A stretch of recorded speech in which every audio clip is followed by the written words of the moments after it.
les journalistes demeurent une sentinelle qui protège notre jeune démocratie. Comme tous les secteurs d'activité, la presse rencontre certes des difficultés qui alimentent parfois des confusions. Cependant, cela ne doit pas être un prétexte pour jeter en pâture indistinctement les journalistes et autres acteurs de la presse.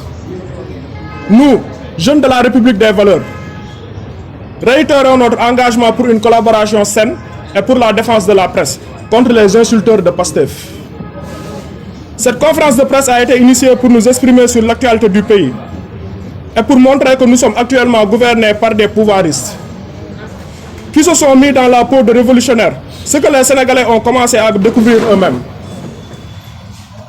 Nous aborderons essentiellement 3 points: la reddition des comptes, la crise économique et la question de l'amnistie.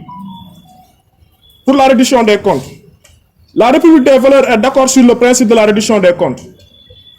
Le régime de Pastef semble résolument engagé dans une campagne de reddition des comptes, comme cela a été annoncé en grande pompe depuis l'élection présidentielle. La République des valeurs réaffirme son adhésion à toute entreprise visant à préserver les intérêts de notre pays. La reddition des comptes est une demande sociale, qu'il n'y ait pas d'amalgame.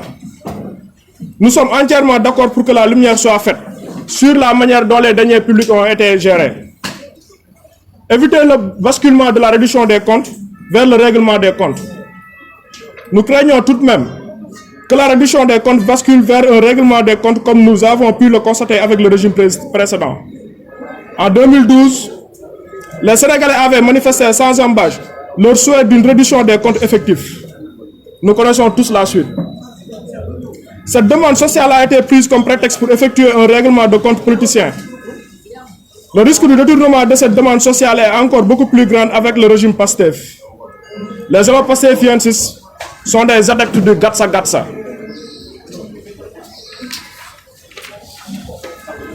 Même en étant au pouvoir, ils se comportent comme encore des opposants en réclamant l'écrasement de toute personne qui se mettrait sur leur chemin. Le détournement est également plausible si l'on regarde ce qui se passe actuellement. Nous sommes pour la vérité, peu importe qui en profite. La justice doit rester impartiale et cela y va de sa crédibilité. Nous n'avons pas encore oublié l'affectation polémique des magistrats qui auraient été défavorables au Pastef. Nous, jeunes de la République des valeurs, demandons que la reddition des comptes se fasse de manière impartiale et républicaine, dans le seul intérêt de la nation, et non pour écraser gratuitement des opposants politiques. Depuis 2 jours, on nous parle de carnage financier. Le champion en matière, on le connaît tous, Monsieur Kolda. C'est de notoriété publique. De toute l'histoire de notre pays, jamais un directeur des domaines n'a été autant cité dans la dilapidation foncière. Jamais. Nous exigeons qu'il soit entendu par la justice, mais sa proximité avec le Pastef laisse le doute. Le régime Pastef protège des gens impliqués dans des dossiers scandaleux. Monsieur Trafic Passor, Kilifeu, aujourd'hui PCA. Madame Aminata Touré, ancienne présidente du Conseil économique, social et environnemental, impliquée dans un détournement de près de 2 milliards. Aujourd'hui envoyé spécial du président Diomaye Faye. Monsieur Lansana Gagny Sakho, aujourd'hui PCA, qui avait catégoriquement refusé en 2019 de se conformer à une ordonnance de la Cour suprême pour octroyer des marchés à des copains qui, curieusement, sont impliqués dans la récente affaire ONAS, bloquée par la justice. Monsieur Pierre Atepa Goudiaby, dont le président Thierno Alassane Sall parle dans son livre Le protocole de l'Élysée, en des termes clairs, pour avoir détourné plus de 400 millions de nos deniers publics. Sans parler du rapport de la Cour des comptes qui l'épingle. Pour terminer, sans épuiser cette liste, qui peut sérieusement croire qu'un opposant qui tiendrait les propos proférés par Abbas Fall lors des dernières législatives ne serait pas inquiété par la justice?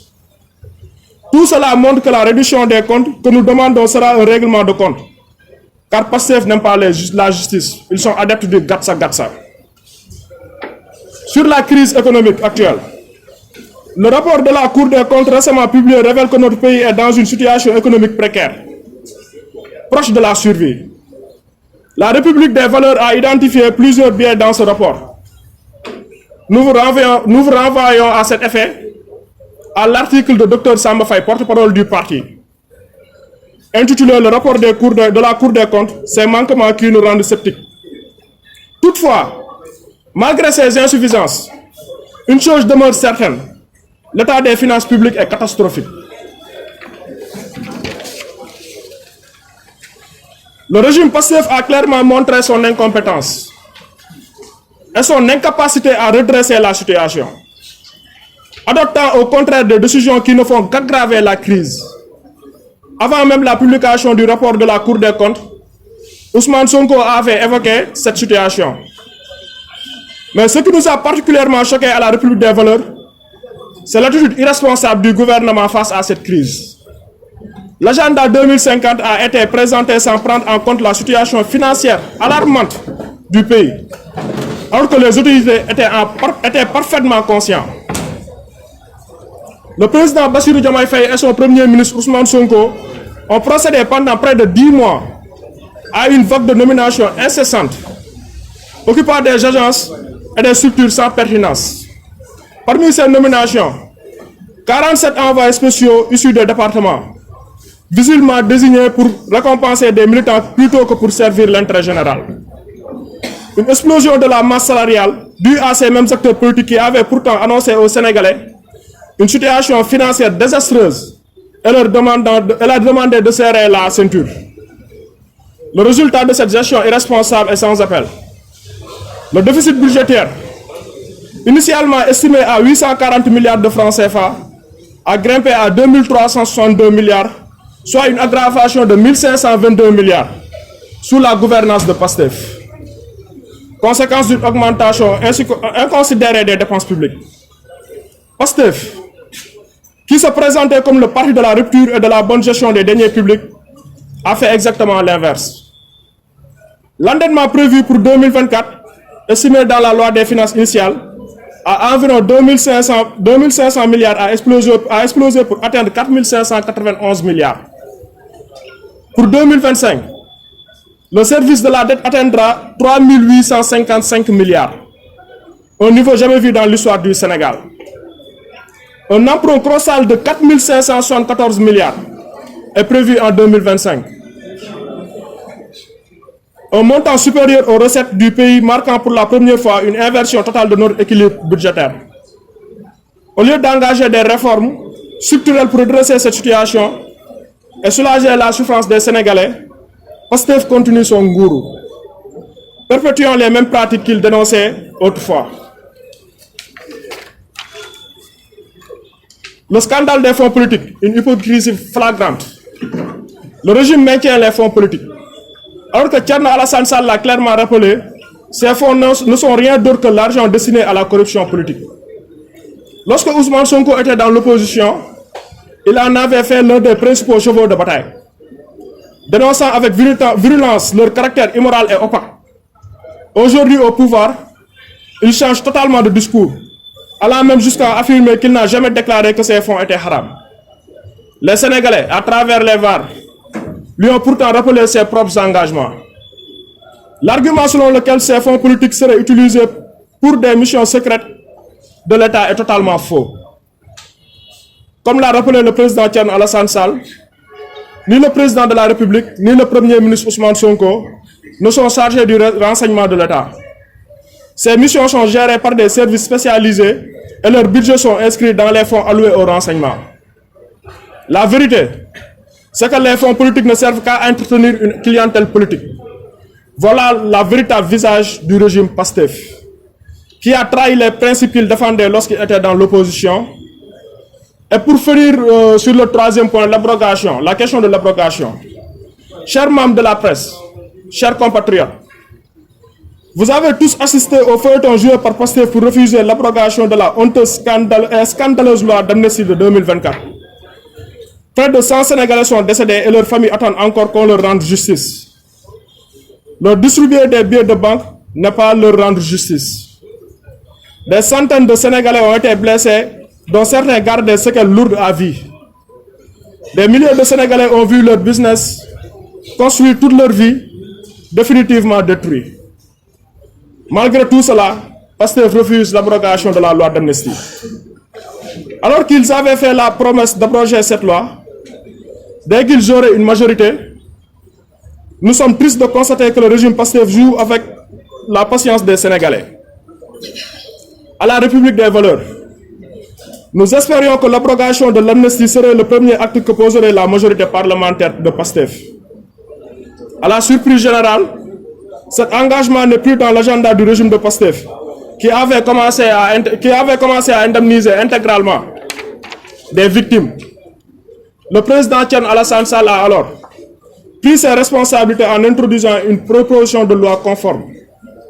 Dans le programme de législature de la coalition Sénégal Kessé, nous avions pris 2 engagements au sujet de l'amnistie. 1. Abroger la loi d'amnistie. 2. Réviser la Constitution afin que l'amnistie ne puisse être adoptée que par référendum. En déposant sa proposition de loi, le président Thierno Alassane Sall n'a fait qu'appliquer le programme sur lequel il a été élu. L'affolement de PASTEF à l'annonce de ce dépôt a été à la fois surprenant et amusant. Les Sénégalais ont découvert qu'ils ne voulaient pas de l'abrogation, alors qu'ils en avaient pris l'engagement devant le peuple sénégalais. Ils avaient commencé à parler d'abrogation partielle, ce qui est clairement rejeté par les Sénégalais. Ensuite, ils ont changé de vocabulaire en parlant de reporter la loi d'amnistie. Ayant compris que cela ne signifie la même chose que l'abrogation partielle, les Sénégalais n'ont tardé à rejeter cela à nouveau. Ainsi, après avoir repoussé la proposition du président Thierno Alassane Sall, illégalement sur le fond fallacieux et l'incidence budgétaire, le régime PASTEF parle maintenant de loi interprétative. Une loi interprétative interprète un texte qui n'est pas clair, ce qui n'est pas le cas de la loi d'amnistie. PASTEF joue avec l'intelligence des Sénégalais en dévoilant leur incompétence. La réaction des Sénégalais et de leurs propres militants montre que le peuple a compris qu'on parle toujours de l'abrogation partielle.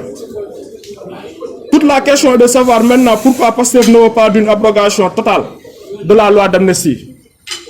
Une telle abrogation serait-elle une rupture de protocole du cap de Manuel qui détruisait le PASTEF avec une très probable réaction de l'autre camp qui pourrait faire des révélations? On ne peut pas s'empêcher de se demander également si les leaders de PASTEF ne sont pas impliqués dans les événements terribles de 2021-2024, de sorte qu'ils craindraient que toute la lumière soit faite. En tout état de cause, les intérêts de notre nation convergent vers une certitude. Cette loi doit sauter totalement, car elle suit notre histoire. Par ailleurs, nous tenons à dénoncer une pratique inacceptable en République. Le paiement de sommes colossales à des soi-disant victimes des événements sans qu'aucun jugement n'ait été rendu et sans qu'aucune discussion nationale n'ait eu lieu sur ce sujet. C'est également l'occasion d'annoncer que nous, jeunes de la République des valeurs, nous déposerons une plainte auprès des juridictions compétentes contre ces paiements effectués en toute opacité au profit des victimes désignées unilatéralement par le PASTEF. Un montant de 5 milliards a été inscrit dans le budget qui n'a pas reçu l'aval du Parlement, ayant été adopté sans débat ni vote. Une telle violation des principes démocratiques et de transparence ne saurait être tolérée. Mesdames et messieurs, nous ne pouvons pas clore cette conférence de presse sans dénoncer une pratique inacceptable du régime de PASTEF. Depuis plusieurs années déjà, certains leaders de PASTEF ont décidé, face à la pertinence, la rigueur, l'intégrité et la compétence du président Thierno Alassane Sall, de lui opposer la calomnie, la diffamation et le mensonge. Nous ne laisserons désormais plus faire ces viles attaques qui montrent le véritable visage des dirigeants de PASTEF, qui pensent qu'ils doivent dicter la pensée unique et qui sont dans des manipulations patentées. La République des valeurs continuera à défendre la vérité, la justice et les intérêts de notre nation. Nous resterons vigilants face aux dérives du régime de PASTEF et nous nous battrons pour que les principes démocratiques et républicains soient respectés. Merci beaucoup. Bon, on va faire une petite synthèse en Wolof de 3 à 5 minutes. C'est bon.